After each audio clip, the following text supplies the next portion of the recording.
Hi, I'm Todd Sones. Here's a tip for you today to help you shoot lower scores, brought to you by Busnell Golf. I want to talk to you a little bit about hitting a flighted wedge shot. You know, to me, this is a really important shot. A flighted wedge shot, when you watch tour players and they have less than a full swing, you don't see them hit high, scoopy, floaty shots. They hit shots that are penetrating, the ball's pinched, the distance is way more predictable. So they flight the ball down when they're hitting wedge shots. So whether I'm hitting a gap wedge, a sand wedge, or an L wedge, I like to flight the ball down when I've got those distances, you know, between that 50 and 80 yard range. So let's talk a little bit about the setup. So when I need to flight the ball down, almost like chipping, I put the handle just one ball forward of the ball that I'm hitting, right? So I set up to the ball. I always set the handle before I take my stance. I stand to the handle. Now here, I'm going to take a stance that's a little narrower than I would with a full wedge shot. So I might be here with a full wedge shot. So my flighted shot, it's narrower. The ball ends up being back in the stance because the handle is forward. I like to set up with my weight a little bit left, and I always do that, just like chipping. This shot's a lot like chipping, except I'm going to use my body. But I like to make sure my lead shoulder is leaning into the ground a little bit, a little lower. That helps me trap the golf ball and flight it down, right? So I get set up. I'm gripping down a little bit on the golf club, ½ inch or an inch, right?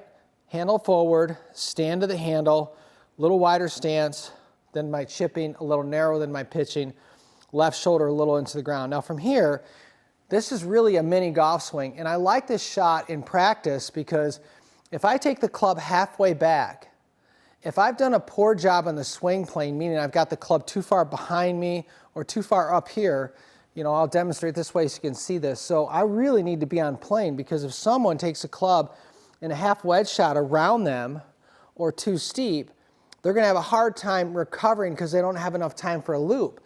Players that are great with mini wedge shots are really good at keeping the club on plane so they never have to recover. The club can just come straight down. So again, I don't want to be around or behind, and I don't want to be out. I really want to be right on plane. So it's wonderful to practice a shot for your score, but it's really good to practice a shot for your full swing. So very simply, get set, get the shaft forward, take your stance, ball's a little bit back, take the club back where the shaft's on plane, and you can see from this view, there's some pivot in there, right? I'm using my body, so I'm not just swinging with my hands or arms.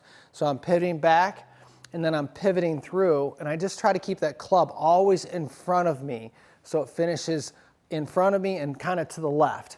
So let me demonstrate. I'll hit a shot here.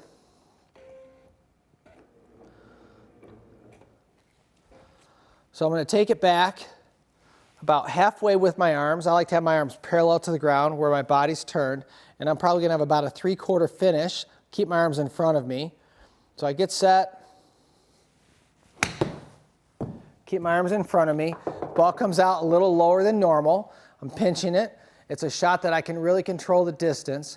Now I really use the Launch Pro a lot on this shot because you have to know your distances. So here's what I would encourage you to do.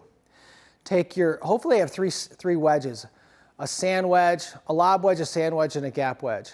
So if you practice taking the club back halfway, arm is parallel to the ground, body's turned, load into the back hip. Now I'm going to come through, I'm going to trap the golf ball, and I just would encourage you to finish with your arms in front of you. Don't let your arms swing all the way around behind you. That'll keep the ball down. So you work on that motion with each of your clubs, and then you find out what your baseline distance is. So for me, my baseline distance with a gap wedge, when I do that, is about 85 yards. And then with a sand wedge, it's about 70 yards, and these are carry distances. And then with a lob wedge, it's about 55 yards. So I know my baseline. So when I'm on the golf course and I've got shots at or in between those numbers, I know exactly what club to pull, how hard or how far to swing it, and I can accelerate through it, so I'm committed to the shot. You know, I see so many people, they don't really know their distances, so they're not committed to the shot. You've got to know your distances. The only way you're going to do that is to have a launch monitor where you practice those numbers so that you can have commitment on the golf course.